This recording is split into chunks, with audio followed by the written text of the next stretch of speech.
Hello, everyone, and welcome to the Evolving Entrepreneur Podcast. We are very excited to have you. Welcome, Erin. Thank you so much for joining us today on the Evolving Entrepreneur Podcast. I'm so excited to have you today. I want to give the people a little background about you so when you speak, they know where you're coming from, the education you have, the experience you have, so they can understand like you're coming from a place of knowing and not just talking from your head. So, Erin Mitchell, she has a bachelor's degree in computer information systems. She has her master's degree in nonprofit management, and she's also currently pursuing an MBA, which is so amazing. Like, what the little time that I've known Erin, I have learned that she is definitely multifaceted, and I love that. And I think that's the brand, that's the entire brand of the evolving entrepreneur. So I love that about her. She also had the 12 years for the American Red Cross in the information the IT department. And she also has started a business in 2019. I'm going to let her go into a little bit about that. So I'm not going to touch on it too much, but she currently has opened a business in 2021 called the Erin. She has funded the Erin Mitchell consulting firm. And there she pretty much she deal with operations management, and she specialized in process improvement and business transformation. So how are you feeling today, Erin? I'm feeling good. I'm feeling real good this evening. So thank you for having me. No problem. I just really wanted to have you on this podcast because when I think about people, who do I want on here? Who identifies with this? You was definitely a person that I thought about because when me and you had talked and you reached out to me and how you told me about your journey and how you once did consulting and how you kind of dabbled and want to be in a place where you can do both, where you want to do consulting and coaching. Can you tell us a little bit about your journey and like how did you move from being into your business because you're currently retired, how you move from working for someone into your business and how you evolved from there to currently where you are? Yeah, so like she said, I've been with the Red Cross for 12 years and um sometimes you kind of figure, you want to do more with your life, right? You want to do more with the experience that you have, the skills you acquired. And so I was in a place where I felt like God was telling me it was time for me to leave the Red Cross, but because it was a comfort zone, I did not move out at the time that He had told me to do that, right? And so Mm-hmm. I remember I went on an interview. I was looking to leave the Red Cross, and I went on an interview, and the IT director actually told me. Now, this is during the interview. At the end of the interview, he was saying, "You've been at the Red Cross too long. It's time for you to leave." And I was just like, "Who is this man? Who is this man? He doesn't know me." But even then, I didn't leave, right? And so, fast Mm-hmm. forward to years later, 2019, it was a lot that was going on at the job, and it literally affected my health. Mm. Where I was in the hospital, I had a lot of health issues, and now in hindsight, looking back, I know it was God telling me, "Girl, it is time for you to go."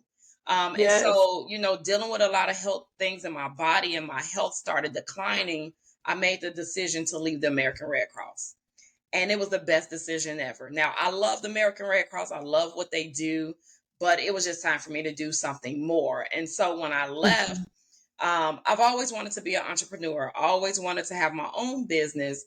And so I started consulting with nonprofit organizations. And because that was my comfort zone, um, I jumped right into that. And so, I started, on that track. And at that time, I consider myself to be like a jack of all trades. And so because I had all this knowledge, I had all these skill sets, and I had this experience. And so I was doing some of everything up under the sun.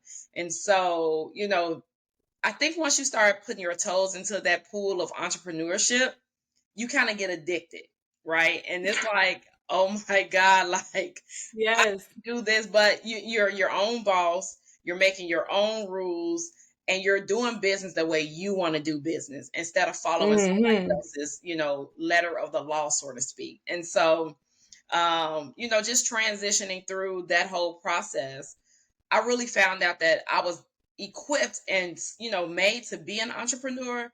I just didn't know how to go about being an entrepreneur, if that makes sense. It Um, makes perfect sense. and Yes. so, really getting out there and, by trial and error. I learned a lot of things. I failed a lot of times. I learned a lot of lessons, but then I also had successes too, right? And so I never really saw myself as a failure, but I never really built upon the successes that I had because I had in my mind how I wanted things to be Mm. and how I wanted things to go. And so it wasn't until recently that, now I'm starting to celebrate the little successes that I have, right? When my coaching client is successful, or when I make a Yes. partnership, or when I connect with someone like, Vernisha or Coach Carter is what, I love to call her. That's a success, right? And so it's all about, just really journeying through that whole process and taking up and picking up the pieces of wisdom and collecting all of those nuggets and learning from those, those failures and those mistakes. And so getting from there to here, um, it was a rocky road. It was uncharted Absolutely. territory, right? No, I didn't have anybody in my family to reference or to look back to for guidance. Mm-hmm. So I had to learn all of these things on my own. And Yes. so, I really found Yes. power in community because, Absolutely. if Agreed. you're out here about yourself and you're on uncharted territory, you don't know what you don't know. It's not until you get with the community that, you begin to see that I really am not as smart as I thought I was, but equipped, That is I'm equipped for the work, right? And absolutely exactly. and so No. that's what Yes. I found, and even linking up with you, I was like, I thought I knew some stuff, right? But then you came with something else, and I was like, I never even considered it, never would have considered it, right? And so, Hmm. I think it's a forever journey, one that we It would never absolutely. arrive, but it's a journey nonetheless. So, I love that. And one thing that you said to me, said to us just a little bit further back, you were saying that you got physically, like your mental health and everything, you got sick. And you know what? The same thing happened to me. And that's crazy that you said that. I've always kind of been on different entrepreneur journeys, but the point where I really just launched out to the coaching part is because I literally start like my mental health took such a big toll at the job that I were at, and I knew I had to do something greater and bigger. And sometimes, and you like, I know God was calling me. And sometimes God has to literally force us. He yeah. has to get us like so sick of our current situation that He forces us to do something else. So I loved how you put that out there because a lot of people when they're figuring out and trying to figure out, okay, what's my purpose? What's my next step? And they're scared. And like you said, it's uncharted territory. You don't know when you jump out there, you don't know what's going to happen. And that's like many other people. And that's why they don't take the leap. But sometimes when you stay in this position and God is constantly telling you to do X, Y, and Z, like He will literally get you to a point where you just physically, okay, I'll do it. Because like you have no other choice, you have no other No other option. So choice. I love that you put that out. Yeah. Yeah, yeah. And when you talk about how, when you went from working and you got to a point where you were just like bodily and mentally sick about what you was going through, it was just you telling us about your evolution journey, your evolutionary journey when it comes down to like entrepreneurship. And like oh my God, one thing that you said, that needs to be on a shirt, like entrepreneurship is addicting. You It need to is. trademark that because it is so true. I It love is. that. It is so true.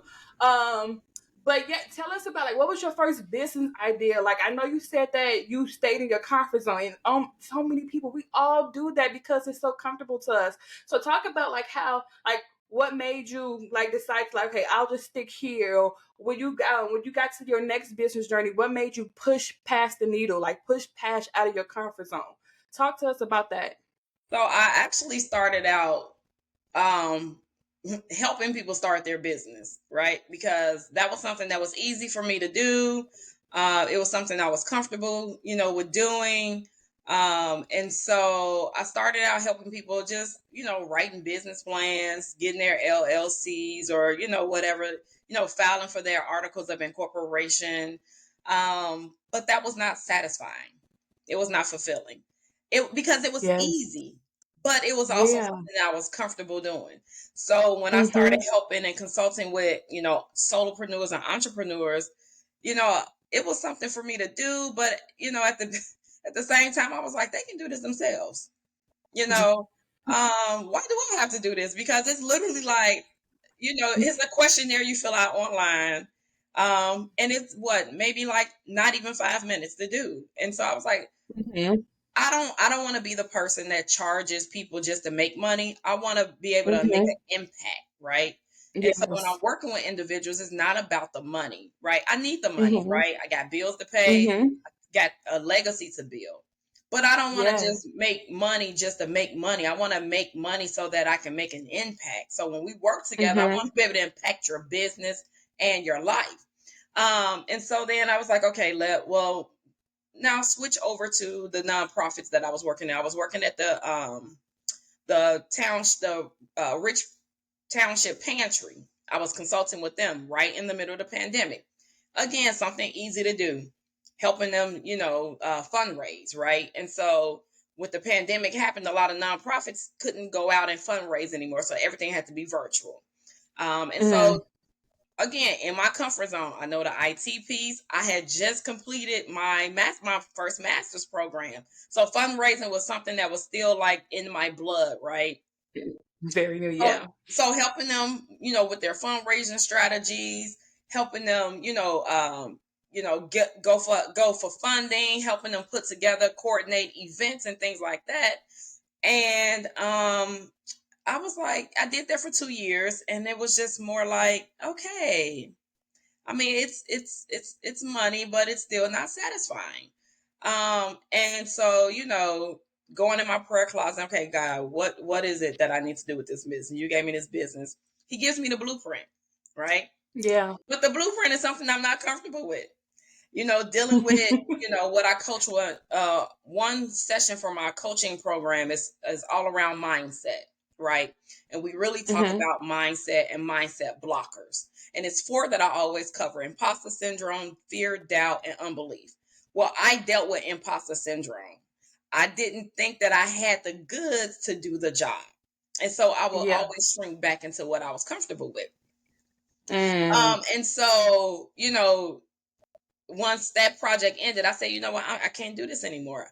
I love, bringing in the money, but it just wasn't satisfying. So I took a leap of faith and I said, okay, well, let me go and do what God has told me to do. So I, kind of changed the company, from just being a consulting firm to operations, because I love operations. I love everything operations. I could talk operations all day long. Um, Mhm. but again, dealing with imposter syndrome and dealing with fear, I just really didn't think I was, equipped. But see, that's what I was doing with the American Red Cross. I was in IT Yeah. operations, and it was like, how come you can't, take what you've done for another company for 12 years and apply it to your business? And Absolutely. so, really understanding what I was really passionate about and how I can make that impact and build a sustainable company, operations was it. It was not helping people start their business because I wasn't making any money with that. You're dealing with Mhm. entrepreneurs who's looking to start a business with $0. So they can't pay you, Mhm. and then you're working with nonprofits that have to budget you in, and sometimes, they don't have the budget to hire a consultant to come in and do the work that they know they need done. And so it was like, okay, go back to the blueprint, go back to what God had told you to do, and then do that. But where the coaching comes in at, Renisha, is where it's funny because I've always saw myself as a consultant. And I remember years ago, this girl that I was in a life group with, she was like, "Do you coach?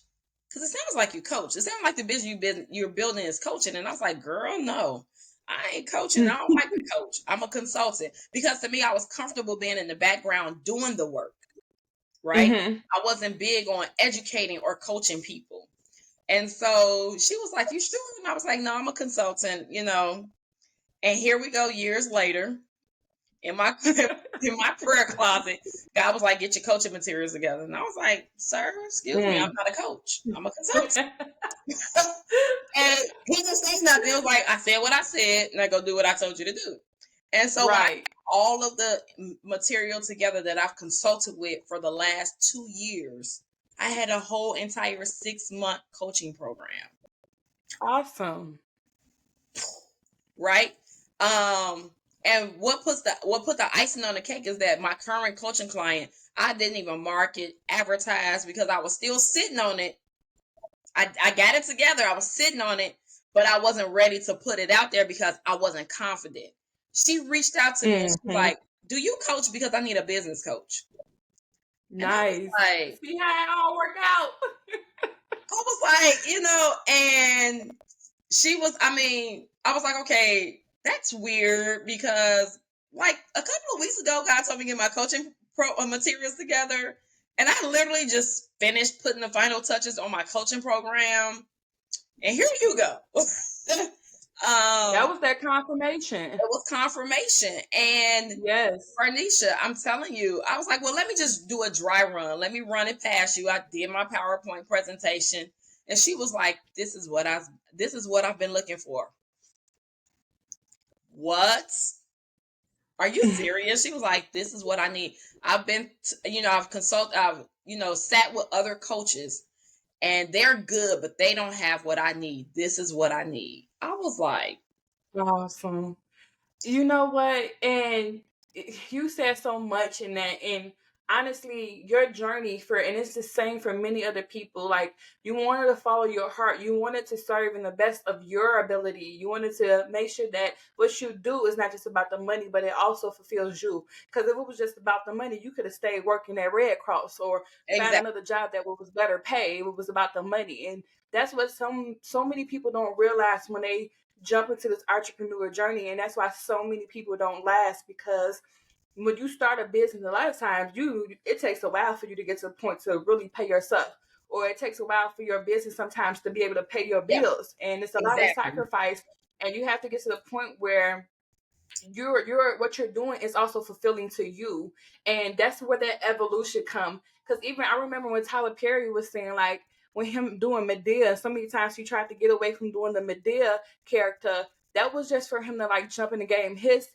dream was always to be like to write and direct his movies and TV shows, which he's able to do now. But what got him to that point to blow up, or to for people to be aware of him, was the Medea character in his plays. Yeah, And that's for many of us. Like, sometimes we may start somewhere, and we may start somewhere because maybe the money is there, or we start there because that's our comfort zone. And we have to make that evolution to get to the point where we're also fulfilling in our journey. Because a lot of us start off doing, like, I used to try to sell life insurance.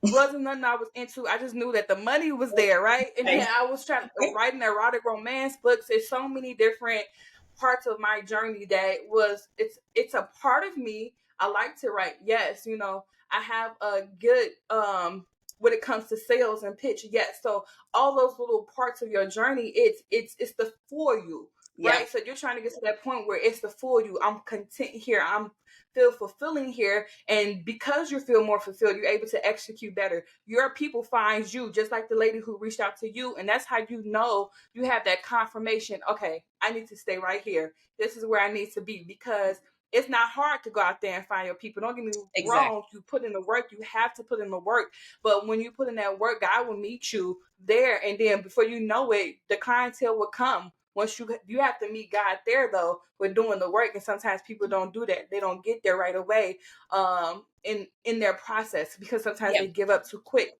they give up. One of the things I Yes. did, and early on in my even when I was, consulting with the nonprofit, you know what I did every day?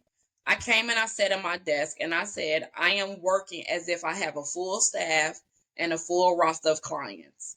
I put in 7 hours a day building my business as if, I was having meetings with myself as if I was having meetings with the staff.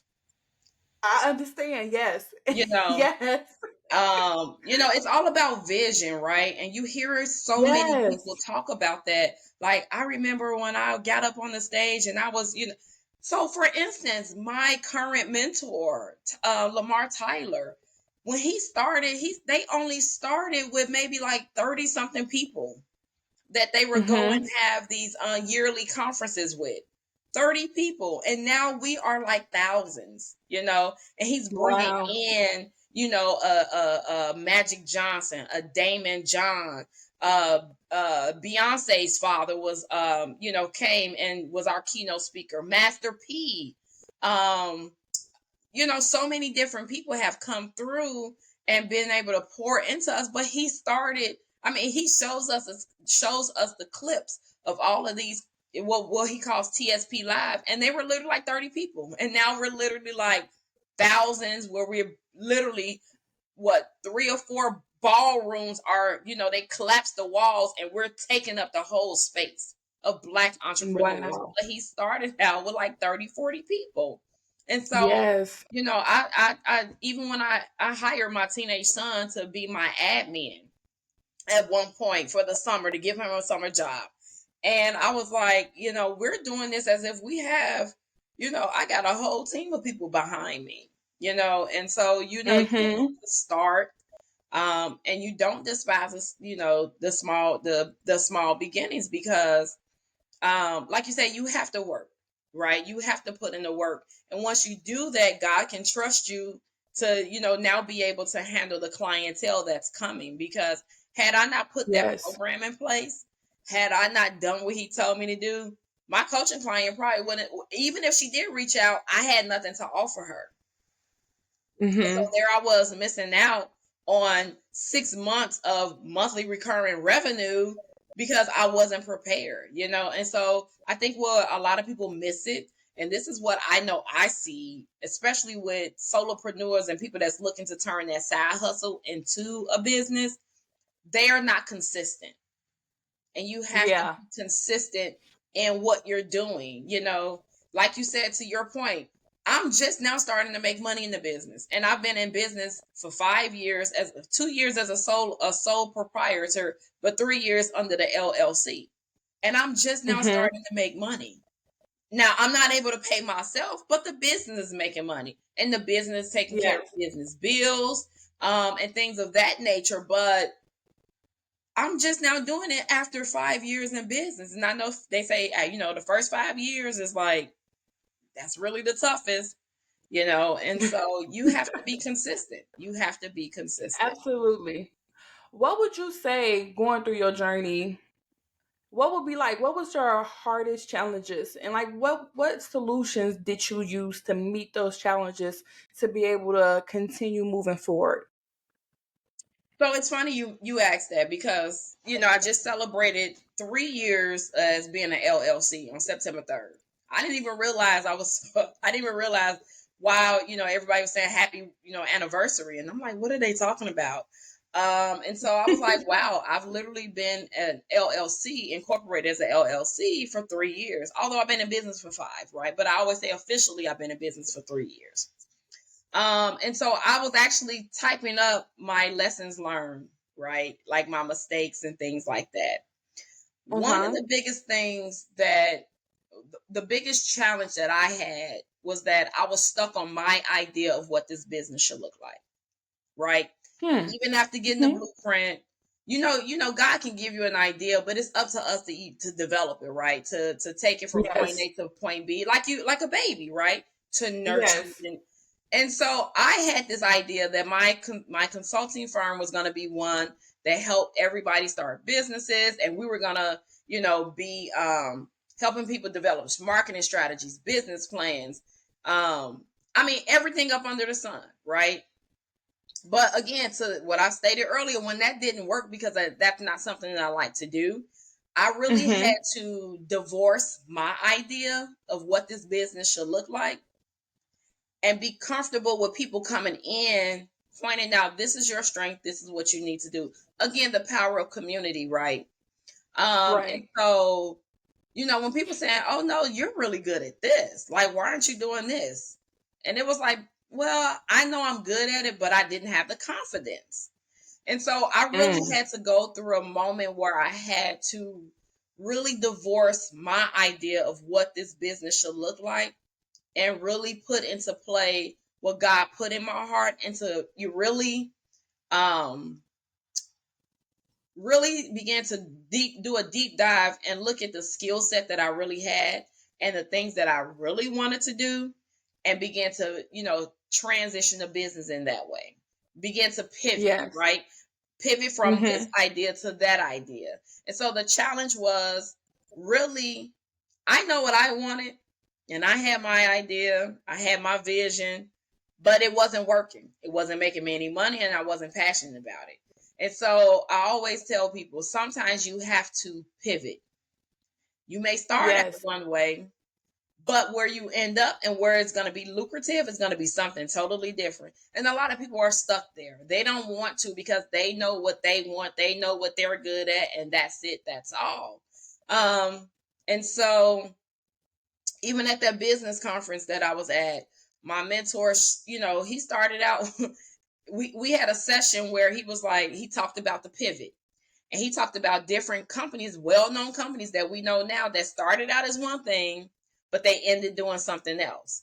And so that challenge of, letting go of, what you thought, and even though it can make you some money, but that's not the purpose for why your business is in existence, right?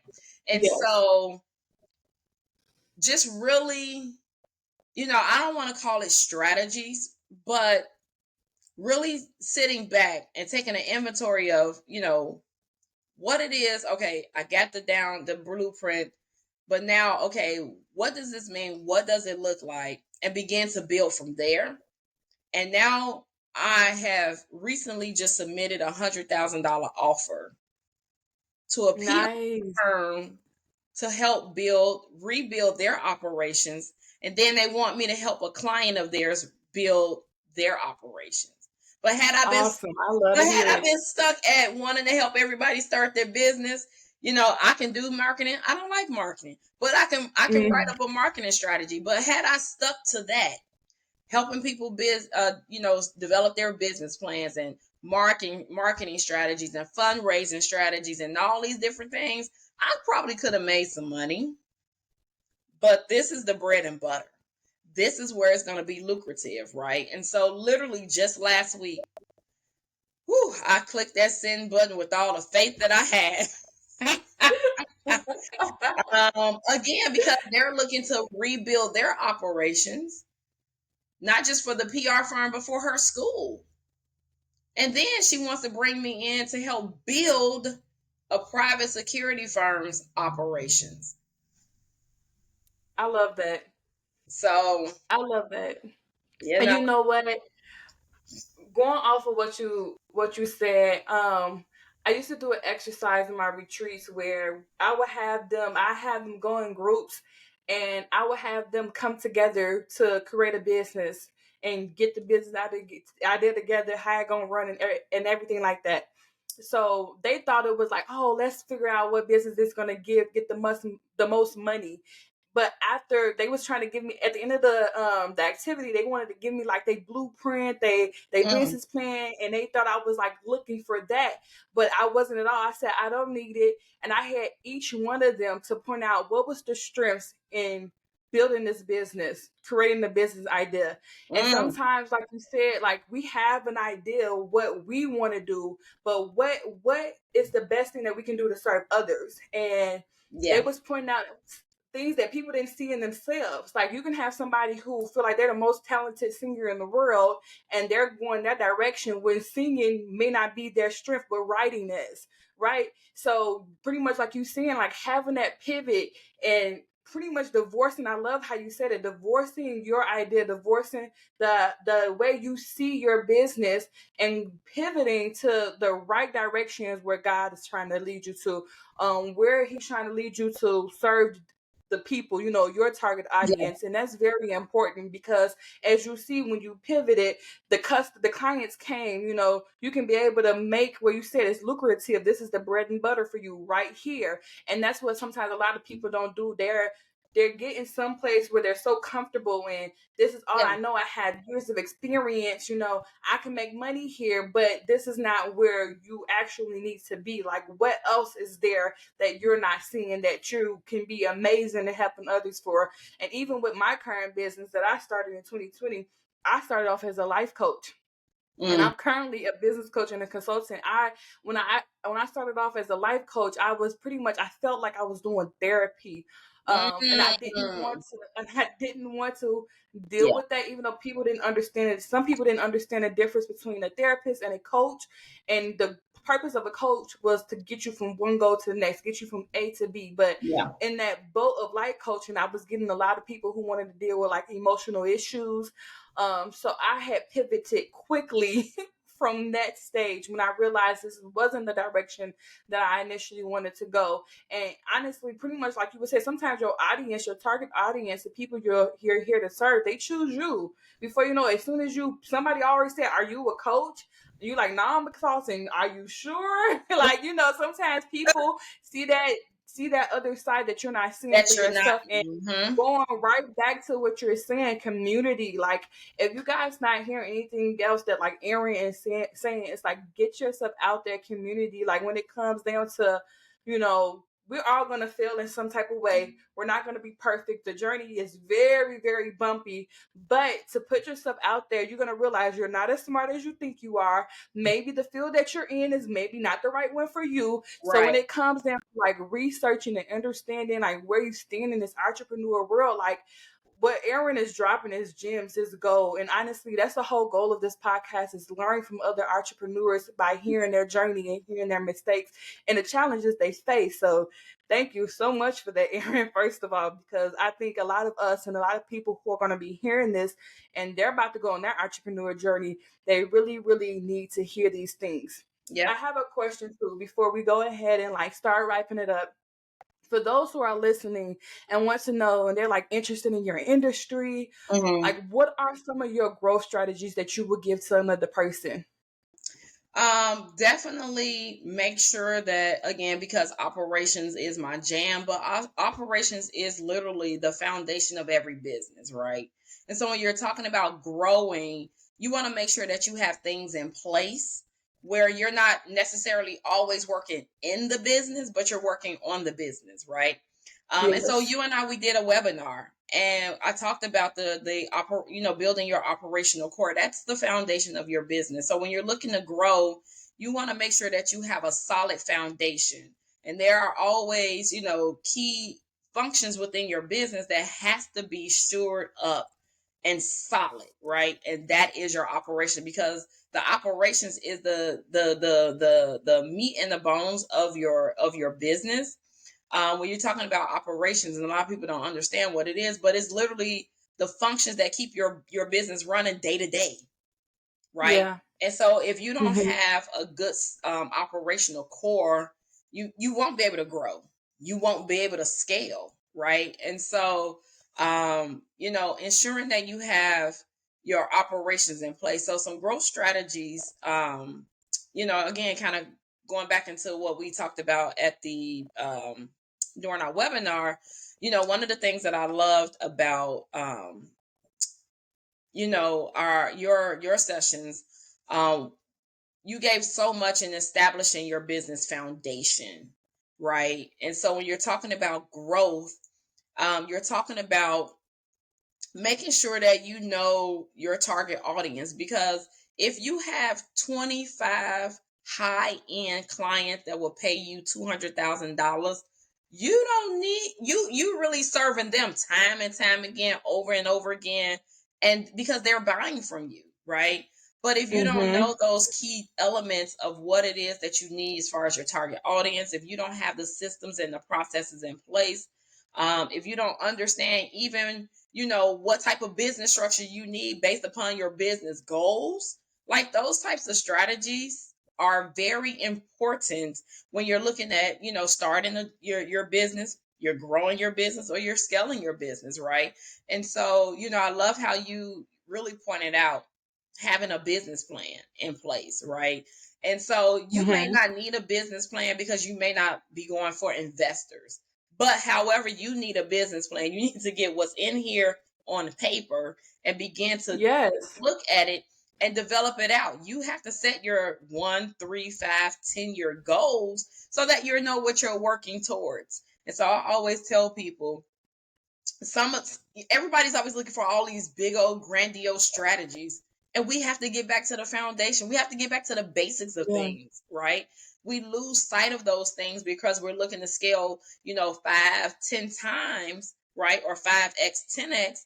But you if you don't have those basics in place, your business won't survive, right? And so, that's what I'm working on now. I'm really working on, and have been working on, really building a strong foundation so that when the clientele come, I can grow, I can scale, because things are already in place. And so having a sure foundation, I think a lot of those growth strategies is a culmination of a lot of things. But at Yes, the and I absolutely agree with you. yeah, but and at Yes, the and core of it is your operations, making sure that you have that in place, because that's going to help with your onboarding and offboarding. That's going to help with, client fulfillment. That's going to help with you, sending out your service contracts for, services that you're going to render, right? All of that is basically your operations, how your business works, you know what I'm saying? The nucleus of your business. yes.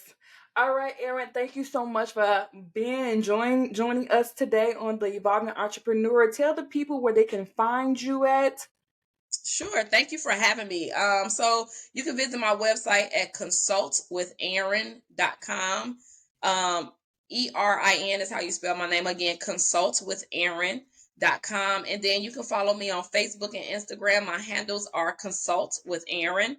And then I'm on LinkedIn at Erin Mitchell. I do have a business page, but I'm really running things off of my personal page on LinkedIn. But Erin Mitchell, again, ERIN Mitchell. Thank you again, Coach All Carmen, right, for thank having you me. so much.